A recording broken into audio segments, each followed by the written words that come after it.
السلام علیکم ورحمۃ اللہ وبرکاتہ۔ میرے پیارے عزیز دوستو، آج کی اس ویڈیو میں ہم بات کرنے والے ہیں اللہ کے اپنے بندے سے محبت کی نشانی۔ اگر کسی میں بھی ایک نشانی ظاہر ہو جائے تو سمجھ لینا کہ اللہ اس سے محبت کرتا ہے۔ ساتھ ہی ساتھ دوستو، ہم آپ کو یہ بھی بتائیں گے، حضرت علی رضی اللہ تعالیٰ عنہ نے فرمایا، عورت کو گالی دینا کیسا ہے، اس کے ساتھ مار پٹائی کرنا کیسا ہے، اس سے گھر میں کیا کیا ہوتا ہے، ان سب کے ساتھ ساتھ ہم آپ کو بتانے والے ہیں کہ اللہ نے عورت کو کیوں پیدا کیا۔ سب کچھ بتانے والے ہیں، بس آپ لوگ اس ویڈیو کو آخر تک ضرور دیکھیے۔ ویڈیو شروع کرنے سے پہلے اگر آپ ہمارے یوٹیوب چینل پر نئے آئے ہیں تو ہمارے یوٹیوب چینل کو سبسکرائب کر کے بیل آئیکن کو ضرور دبا دیجیے، اور اس ویڈیو کو زیادہ سے زیادہ شیئر کر کے اپنے کچھ قریبی لوگوں تک ضرور پہنچائیے۔ تو چلیے دوستو، شروع کرتے ہیں ویڈیو۔ دوستو، وہ کون سی نشانی ہے جس سے ہمیں پتہ چلے کہ اللہ ہم سے محبت کرنے لگا ہے؟ سب سے پہلی نشانی، جس کو اللہ تبارک و تعالی دین کی سمجھ عطا فرماتا ہے تو اسے اپنا محبوب بنا لیتا ہے۔ جس کو دین سے جوڑ دیتا ہے اسے اپنا پیارا بنا لیتا ہے۔ رسول اللہ صلی اللہ علیہ وسلم کے پیارے صحابی حضرت ابن عبداللہ مسعود، ان سے مروی ہے کہ رسول اللہ صلی اللہ علیہ وسلم نے فرمایا، اللہ پاک تمہارے درمیان اخلاق بھی تقسیم کرتا ہے۔ جس طرح رزق تقسیم کرتا ہے اسی طرح اخلاق بھی تقسیم کرتا ہے۔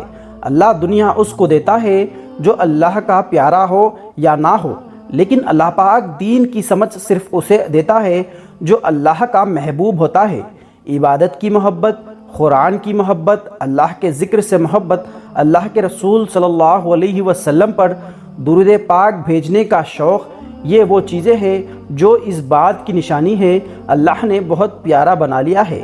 دوسری نشانی، رسول اللہ صلی اللہ علیہ وسلم نے فرمایا، اللہ تبارک و تعالی جب کسی کو پیارا بناتا ہے تو اس کی تھوڑی سی آزمائش بھی کرتا ہے، یعنی یہ دیکھنا چاہتا ہے یہ بندہ میرے فیصلوں پر راضی رہتا ہے یا نہیں۔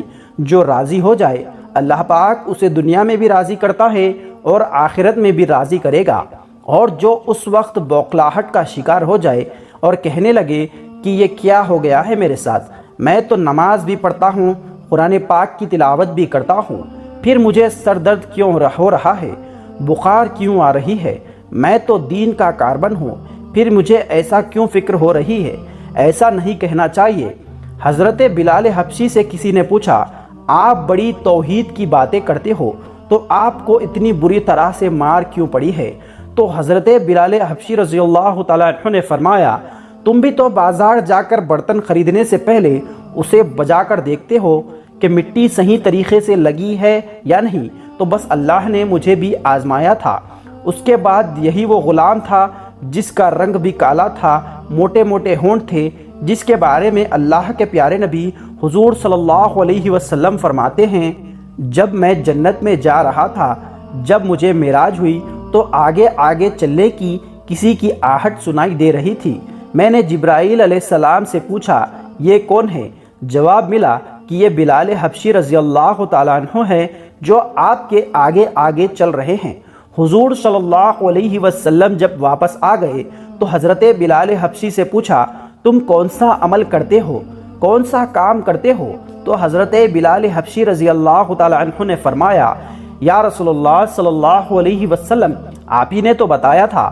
تو حضور نبی کریم صلی اللہ علیہ وسلم نے فرمایا، کیا بتایا تھا؟ تو حضرت بلال حبشی نے فرمایا، آپ ہی نے تو فرمایا تھا کہ ہر وقت وضو کے حالت میں رہنا، تو میں ہر وقت وضو کی حالت میں رہتا ہوں، اور جب بھی میں باوضو ہوتا ہوں اسی وقت وضو کر لیتا ہوں، اور جب وضو کرتا ہوں تو جب 2 رکعت نماز بھی پڑھ لیتا ہوں۔ سبحان اللہ، چلتے زمین پر ہے اور قدموں کی آہٹ جنت میں سنائی دیتی ہے۔ سبحان اللہ۔ تو آزمائش اللہ پاک کی محبت کی دوسری نشانی ہے۔ اسی لیے اگر کوئی فکر یا پریشانی ہو، اس کا یہ مطلب نہیں ہوتا پتہ نہیں مجھے کیا ہو گیا ہے۔ اللہ پاک اپنے پیاروں کو ہی آزماتا ہے، ایسا بالکل بھی نہیں کہنا چاہیے۔ تیسری نشانی تو بہت ہی زیادہ خوبصورت نشانی ہے جس سے مجھے اور آپ کو پتہ چل سکتا ہے کہ اللہ پاک مجھ سے اور آپ سے راضی ہے، محبت کرتا یا نہیں کرتا، تو وہ یہ نشانی ہے کہ جب اللہ پاک کسی بندے سے محبت کرتا ہے تو اس کی طرف خوبصورت بدلاؤ لاتا ہے۔ حدیث میں آتا ہے کہ اللہ پاک جب کسی سے محبت کرتا ہے تو اللہ پاک فرماتا ہے، آواز دیتا ہے جبرائیل علیہ السلام کو، اس کے بعد آسمانوں میں زلزلے آ جاتے ہیں، سب فرشتے بے ہوش ہو جاتے ہیں، اور پھر جب اللہ کے حکم سے ہوش میں آتے ہیں تو سب سے پہلے جبرائیل علیہ السلام کو اجازت ہوتی ہے۔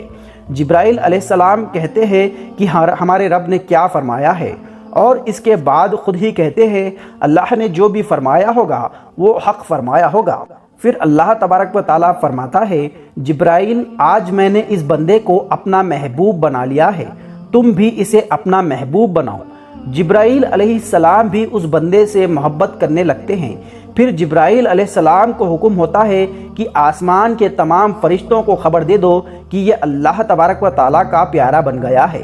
جبرائیل علیہ السلام بھی اس سے محبت کرتے ہیں، اور آسمان کے فرشتے تمام نورانی مخلوقات بھی اس سے محبت کرتے ہیں۔ 7 آسمان کے خربوں فرشتے اس سے محبت کرنے لگتے ہیں۔ پھر ایک فرشتہ آسمان سے دنیا میں آتا ہے اور اعلان کرتا ہے فلاں شخص اللہ کا محبوب ہے۔ جبرائیل علیہ السلام اس سے محبت کرتے ہیں، تمام آسمانوں کی نورانی مخلوقات اس سے محبت کرتی ہے، تم بھی اس سے محبت کرو، اور پھر دنیا والوں کے دلوں میں اللہ تبارک و تعالیٰ اس بندے کے لیے محبت ڈال دیتا ہے۔ تو میرے پیارے بھائیوں اور بہنوں، دنیا میں 2 کام ضرور کرو جس کو کرنے سے اللہ ہم سے راضی ہو جائے، اللہ ہمیں اپنا محبوب بنا لے، انشاءاللہ دنیا میں بھی بیڑا پار ہے اور آخرت میں بھی ہمارا بیڑا پار ہے۔ حضرت ابن عبداللہ عباس فرماتے ہیں، جب نیکیاں قبول ہو جاتی ہیں انسان کے جسم میں یہ 5 نشانیاں ظاہر ہوتی ہیں۔ نمبر 1، جب انسان کی نیکی قبول ہو جاتی ہے تو اس کی وجہ سے اس کا چہرہ ٹمٹمانے لگ جاتا ہے، اس کے چہرے پر عجیب سی رونق آ جاتی ہے، یعنی کہ جب اللہ اس کی نیکی کو قبول کرتا ہے تو وہ انسان دنیا کے سامنے اپنی خوشی کا اظہار اپنی مسکراہٹ اور بشاشت کے ساتھ کرتا ہے، وہ ہر ایک وقت خوش رہتا ہے، بلکہ یوں لگتا ہے کہ اس دنیا میں اس سے بڑا سکون اور وقار والا کوئی نہیں لگتا ہے کہ اسے دنیا کا کوئی غم بھی ہے یا نہیں، یا خوشی یہ خوشی ہر ایک کو نصیب نہیں ہوتی۔ نمبر 2، اس کا دل روشن ہو جاتا ہے، یعنی وہ ہر وقت اللہ کے وعدوں پر پر امید رہتا ہے، اس کے پاس کچھ ہو یا نہ ہو، لیکن اس کے دل میں اتنی خوشی ہوتی ہے اس کو کوئی پرواہ نہیں ہوتی۔ اور یہ یاد رکھنا، امیر انسان مال سے نہیں ہوتا ہے، بلکہ امیر انسان ہمیشہ دل سے بنتا ہے۔ حضرت امام علی فرماتے ہیں، دولت مٹی کی طرح ہے اور مٹی کو پیر کے نیچے ہی رکھنا چاہیے، اگر سر پر چڑھاؤ گے تو وہ خبر بن جائے گی، اور خبر زندہ لوگوں کی نہیں ہوتی ہے۔ نمبر 3، جب کسی کی نیکیاں قبول ہو جاتی ہیں تو اس کے جسم میں عجیب سی طاقت آ جاتی ہے، یعنی اس کے جسم میں نیکی کی طاقت ہوتی ہے اور شیطان اس کو گمراہ نہیں کر سکتا۔ شیطان سے بچنے کی قوت اللہ تبارک و تعالیٰ اس کے جسم میں پیدا کر دیتا ہے۔ نمبر 4، وہ اپنے دولت میں فراوانی پیدا کرتا ہے، یعنی اللہ اس کے رزق میں برکت پیدا کرتا ہے، چاہے لوگوں پر کتنا بھی خرچ کرے، ضرورت مندوں کو کتنا بھی مدد کرے، اس کی دولت میں کمی نہیں آتی۔ حضرت امام علی رضی اللہ تعالی عنہ فرماتے ہیں، نصیب کا رزق انسان کو ایسے تلاش کرتا ہے جیسے مرنے والے کو اس کی موت۔ اور نمبر 5، لوگوں کے دلوں میں اللہ اس کی محبت پیدا کر دیتا ہے، یعنی جب اللہ تبارک و تعالیٰ اپنے بندے سے خوش ہوتا ہے تو اس وقت اس کی محبت لوگوں کے دلوں میں پیدا کر دیتا ہے۔ دوستو، اب ہم آپ کو بتاتے ہیں عورت کی ذمہ داری کیا ہے۔ حضرت علی رضی اللہ تعالیٰ عنہ نے فرمایا، عورت کی سب سے بڑی ذمہ داری کیا ہے؟ حضرت علی رضی اللہ تعالیٰ عنہ کی خدمت میں ایک شخص آیا اور دست ادب کو جوڑ کر عرض کرنے لگا، یا علی، میری بیوی میرے گھر کے کام صحیح نہیں کرتی ہے، نہ میرے کپڑوں کی دیکھ بھال کرتی ہے، نہ گھر کی صفائی ٹھیک ٹھاک سے کرتی ہے، تو کیا میرا ڈانٹنا غصہ کرنا صحیح ہے؟ بس اتنا کہنا تھا۔ تو حضرت امام علی رضی اللہ تعالیٰ عنہ نے فرمایا، اے شخص، کس نے کہا کہ تمہاری بیوی پر تمہارے گھر کا کام واجب ہے؟ یاد رکھنا، اسلام نے عورت کی عزت کو جتنا بلند کیا ہے اتنا کسی مذہب نے نہیں کیا۔ میں نے اللہ کے رسول صلی اللہ علیہ وسلم سے سنا، عورت کی سب سے بڑی ذمہ داری یہ ہے وہ اولاد کی اچھی پرورش کرے اور وہ اپنی اولاد کا خیال رکھے، لیکن اپنی اولاد کی پرورش کرنے کی اجرت شوہر سے مانگنا چاہے تو وہ بھی مانگ سکتی ہے۔ اور تم گھر کے کام کی بات کر رہے ہو، خوشی سے گھر کا کام عورت کرتی ہے، گھر کو سنبھالتی ہے تو یہ اس کی عظمت ہے یا اس کا بڑپن ہے؟ اس کا شکریہ ادا کیا کرو، اس کا احترام کیا کرو۔ میں نے اللہ کے رسول صلی اللہ علیہ وسلم سے سنا کہ جس وقت عورت اپنے گھر کا کام کرتی ہے اس وقت اللہ اپنے فرشتوں کو زمین پر بھیجتا ہے اور کہتا ہے جب تک یہ عورت گھر کا کام کرتی رہے اس کے لیے عبادت کرتے رہو۔ پورا وقت جو عورت گھر کے کام میں لگاتی ہے یہ اس کی عبادت میں شامل ہو جاتا ہے۔ یہ عورت کی عظمت ہے۔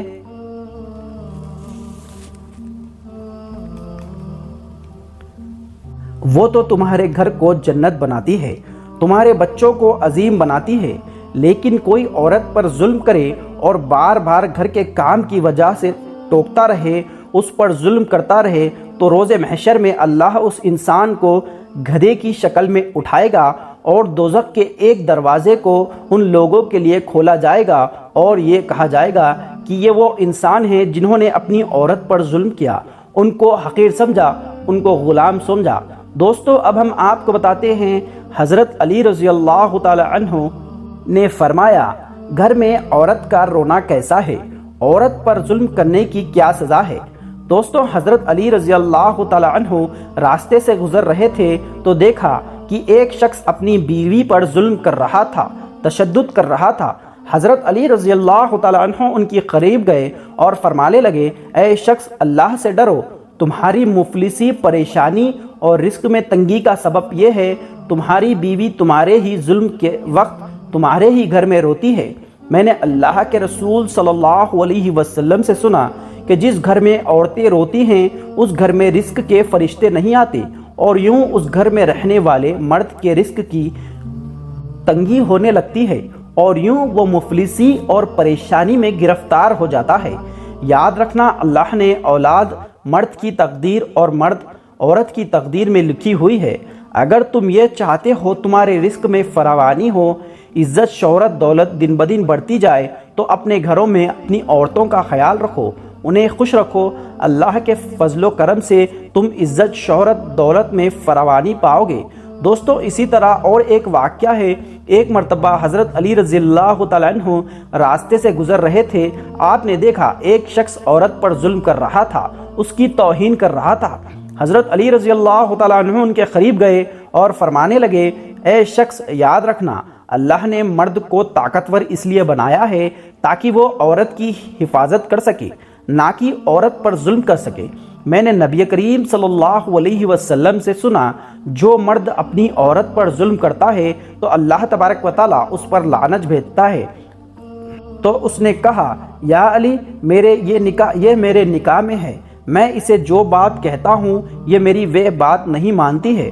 بس اس شخص کا یہ کہنا تھا تو حضرت علی رضی اللہ تعالی عنہ نے فرمایا کہ نکاح کا مطلب یہ نہیں ہے کہ تم اپنے لیے اپنا غلام خریدا ہے، بلکہ نکاح کا مطلب یہ ہے تم نے اپنی نسل کو بڑھانے کے لیے اس عورت سے مدد طلب کی ہے، تمہاری اولاد کی اچھی تربیت کے لیے اس عورت کو چنا ہے۔ اے شخص جس سے مدد لی جائے اس کو غلام نہیں سمجھتے ہیں، اور جو تمہاری اولاد کا پروان چڑھائے اس کو فقیر نہیں سمجھتے بلکہ اس کا شکر ادا کرنا چاہیے۔ یاد رکھنا عورت پر ظلم کا مطلب ہے اولاد کی بغاوت۔ آنے والے وقت میں اولاد اس عورت کے جسم سے تمہیں نصیب ہوگی، اس کے وجود میں تمہارے لیے بغاوت لکھی ہوگی۔ دوستو امید کرتے ہیں آج کی یہ ویڈیو آپ کو پسند آئی ہوگی۔ دوستو اگر ویڈیو پسند آئی ہے تو اسے زیادہ سے زیادہ شیئر کر کے اپنے کچھ قریبی لوگوں میں ضرور پہنچائیے۔ دوستو پھر ملیں گے ایک نئی ویڈیو کے ساتھ، تب تک کے لیے اللہ حافظ۔